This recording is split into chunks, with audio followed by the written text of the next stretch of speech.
What's going on, guys and girls? This is Ketchup here once again, and Mustard and I are back from our little trip away, just in time for the Mortal Kombat X patch, which I believe should be out on Xbox One, PS4 and PC right now. This is a pretty large patch, many characters, you know, if most of them in the game were changed, a lot of them were buffed, upgraded, made to be a little bit more viable. Some characters were slightly downgraded, like Tempest Lao, Bone Chipper, Shinnok, etc, and we're going to start doing basically a video for each character, going over all the changes, and not just what the changes were, but why we think those changes are the way they are, whether we think they're useful, you know, whether we think they're not useful, whatever the case may be. We're going to hit the ground running with Quan Chi, because I really do think that, you know, obviously this is my main. I'm comfortable with this guy, and I can easily talk about why these changes are the way they are, and why I think they're either, you know, needed, not needed, whatever you guys want to think. So we're going to look at these patch notes and get stuck in. First of all, they've adjusted the attack collision on his back 2, and the big deal here is when you charge his back 2, it now pops the opponent up in the air. This is one of the biggest changes he's actually received, for one very important reason. Normally you trance the opponent, cool the bat, and the hard to blockable was low bat into back 2, which was that. That was the hard to blockable, low overhead. However, meterless, it used to be you would go low and then have to either meterless commit straight into a trance if you wanted to stun into full combo, whatever you want to do. Normally you would have to spend the bar to make this, you know, safe on block if they block it correctly. So you would call the bat, do low, back 2 into rune, and then hit confirm that into, you know, full combo back into itself. The reason it's a massive deal that this now pops the opponent up is that we can change things up a little bit. Summoner now gets a meterless, safe on block, launching reset, which combos into Vortex. So instead of doing this kind of situation where you would knock the opponent in the air... Oh, didn't get my dash. So you would combo into this, go into trance, call the bat, and then wait for the trance to go, and then you go for this. You know, that would normally be the reset situation. Obviously I did it too early, but you guys get the idea. It knocks the opponent in the air. Now this pops up, and as you can see, it doesn't cost me any bar. The reason this is huge is because I can now go for a trance, I can call a bat, charge this, go low bat, low overhead, and now it pops up and combos into itself again for the same damage.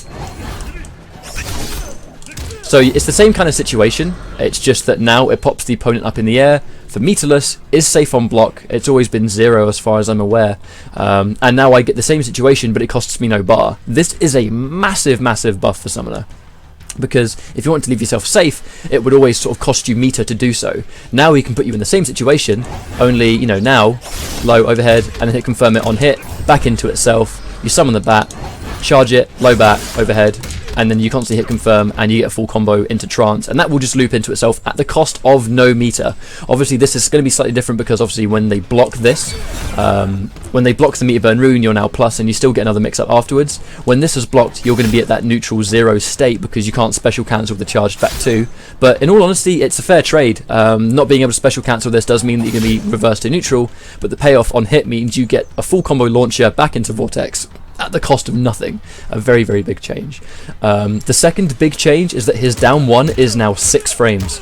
This may not sound like a big change, but it is a huge deal. It basically means that he can't get bullied by a lot of staggered strings. This used to be 9 frames and was extremely slow for a low poke. Now I have a much faster starting low poke, which means that if they're going to try and stagger strings, or if I think he's going to do something, I now have a low poke I can go with. On hit, I'm now in a situation where I can do something else. I block, go for a down 1, and then I can do something else afterwards.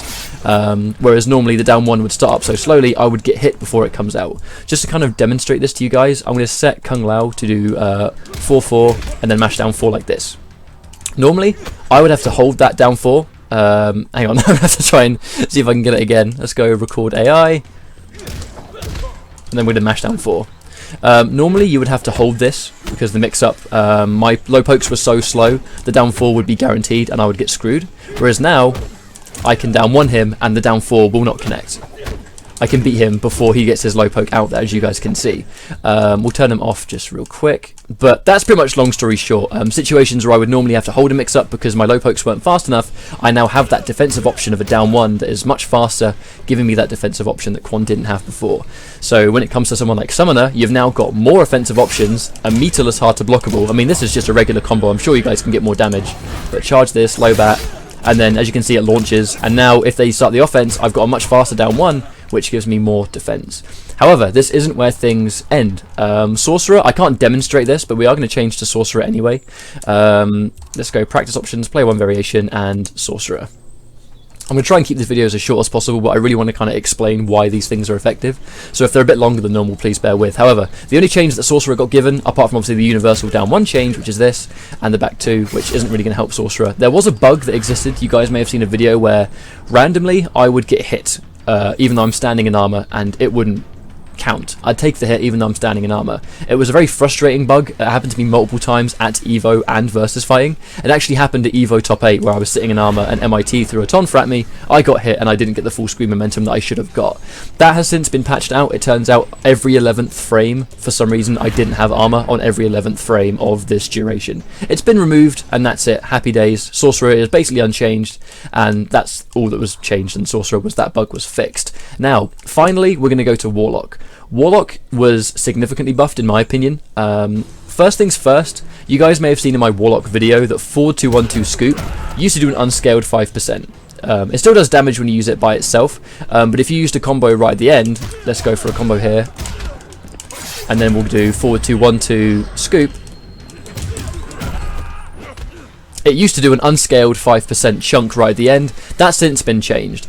However, the damage of the scoop has now been increased. So it actually does a little bit more damage than it used to, and as you can see here, it actually starts up in 11 frames now. It has an 11 frame startup, and that was down from 18. It's 7 frames faster. This is massive, because it just means that he just gets this option. You can see it starts up so quickly. But the fact that it starts up so quickly is not because of the regular version, it's because of the armoured version. This now means that normally in situations where certain armour breaking property attacks like rapid hitting strings would blow through, now because his meter burn portal scoop starts up so fast, it's a much more viable reversal. As you can see, the speed of that is incredible, really. So it means that he's now got a much more viable reversal in this variation, leads back into a full combo as you guys have seen in my Warlock video, etc, etc. But the big deal is that it starts up really, really fast, just making it a better reversal in general. Portal Scoop and Portal Slam now has 11 startup frames, we've gone over that. Portal Scoop no longer ignores damage scaling, that was the first thing we mentioned. And Portal Grab last hit no longer ignores damage scaling, yeah, it's changed as well. However, one of the cool things in Warlock was this is now a hard knockdown. That cannot be tech rolled anymore. This will knock the opponent on the grab, and the hard knockdown means that it's pretty big. You get the hard knockdown, the opponent cannot tech roll, and they get up at the pace that you basically dictate. Hard knockdowns are always really useful, but the fact this is a hard knockdown is also very, very strong, especially for Warlock when it comes to getting some oaky, post-knockdown setups on the go. That's pretty much it. That's one of the last things. I did miss one final change, which let me go into practice and then go Summoner. The final change that was given to Summoner was the fact that when you now go for the projectile, you can actually combo off this on hit now. So if I go for the Demon Spark, which is forward LT, this can now actually combo into stuff. So if it's full screen and the opponent gets hit by the projectile, full screen I can actually hit confirm that. So if I go play a projectile game, he gets hit by a projectile, see it hit, and now that actually combos into itself, which is also a pretty big deal. I'm not even sure why this was given to him, but the fact he can now do a projectile, run in, and then actually combo off that's pretty significant for Quan, definitely. But that is all the changes that he received. That's pretty much it. They are very crucial changes. I'm not sure if all of them were necessary. I mean, my personal opinion is that I do not think this was necessary.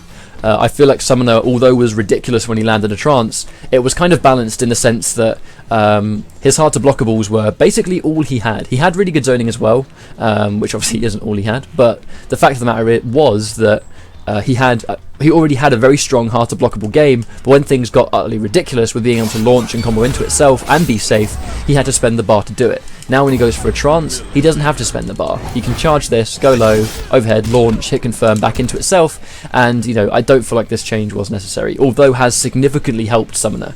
The Sorcerer fix, I'm very happy that NetherRealm fixed the Sorcerer bug. Warlock got some very, very, very tidy changes. I don't think it's remotely debatable now that all 3 variations of Quan Chi are super duper strong.